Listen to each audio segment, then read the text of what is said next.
kotse ba? Feel kotse na! Akala nyo mainit na ang mid-size SUV segment dito? Mag-aalab pa yan lalo. Dahil nandito na ang malaking D as in D90. Dala yan ng Maxus Philippines at ito na siguro ang pinakamalaking truck-based SUV na mabibili nyo sa ngayon. 2016 pa lang, nag-premiere na ang D90 sa China. Pero ngayon pa lang, nag-grand entrance sa Pilipinas. Better late than never, ika nga. Bukod sa size, ano pa kaya ang dapat abangan sa latest offering ng Maxus? This is your bigating senpai ng turbuhan, Stanley Chi, welcoming you to Phil Coche's quick look of the Maxus D90. But first, like this video and subscribe to our YouTube channel. Click nyo na rin ang bell icon and be the first to get our latest videos. At para lagi kayong updated sa full specs, latest pricing at news tungkol sa Maxus D90, lahat yan nasa Phil Coche Car Guide. Just click the link in the description below.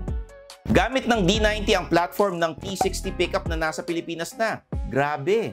May D na, may T pa. Wow! Which makes this a true truck-based SUV. Hot na hot makipagsabayan sa mga karibal niya mula sa Japan and US. Kung size lang din naman ang pag-uusapan, hindi kami nagbibiro. Sobrang laki ng D90 sa totoo lang. Nasa 5,005mm long, 1,932mm wide at 1,875mm high. Samahan pa ng 2,950mm na wheelbase. Sasabihin ko sa inyo, wala pa sa mga kalaban nito ang nakakapantay sa dimensions na yan. Dalawa lang naman ang variants ng Philippine spec D90 at konti lang naman ang differences pagdating sa features.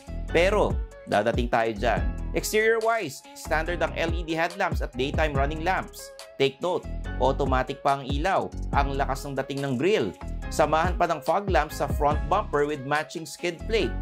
Sagana sa character lines ang katawan ng D90. Ang gwapo, napapalibutan din ng body cladding.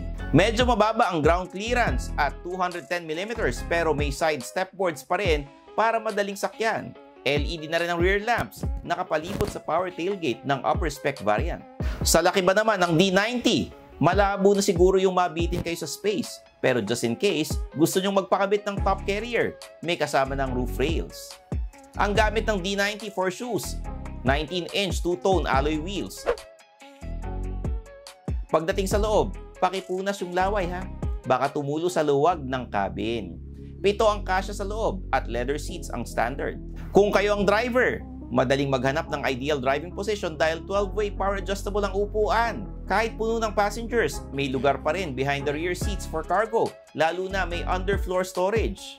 Kung gusto nyo namang mas luwagan pa, fold flat ang rear seats. Sporty ang leather-wrapped multifunction steering wheel at malaki rin ang semi-digital instrument panel. Walang magagawan sa lamig dahil sa dual-zone automatic climate control. Para sa sounds, 8 ang speakers ng D90. Lahat nakakonekta sa 12-inch touchscreen na may USB, Bluetooth, smartphone mirror link at Apple CarPlay. Sorry na lang sa mga Android users. 6 ang airbags ng D90 at 7 naman ang seatbelts. Standard ang electronic parking brake, traction control, stability control, roll movement intervention, hill start assist at hill descent control. May front and rear parking sensors plus rear camera para smooth ang parada. Maniwala kayo o hindi, pero nalalaman ng D90 kung pagod na kayo sa manibela dahil sa driver fatigue monitor. At madali lang naman malaman kung may hangin pa ang gulong nyo dahil sa tire pressure monitoring system. Ano ba ang nagpapatakbo sa D90? Dalawang klase ng makina ang available. Sa base variant, isang 2-liter turbocharged diesel engine with direct injection may dalang 159 horsepower and 375 Nm of torque. Sa higher spec variant, 2-liter din na bi-turbo. Ito naman, sumisipa ng 213 horsepower at 480 Nm of torque. 8-speed automatic transmission ng D90.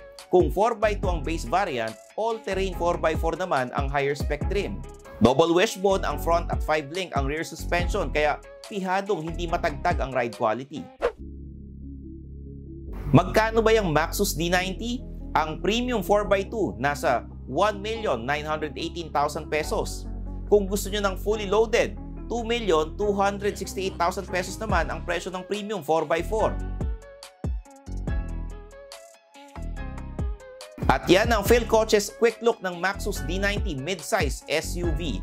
This has been your host, Stanley Chi, ang inyong senpai ng turbuhan na nagpapaalala sa lahat.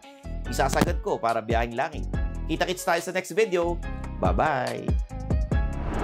Thanks for watching. For the latest news, reviews, and anything you want to know about cars and car ownership, visit philcoche.com. Follow us on YouTube, Facebook, Instagram, and Spotify para hindi ka huli sa usapan. Tandaan, kotse ba? Philcoche na!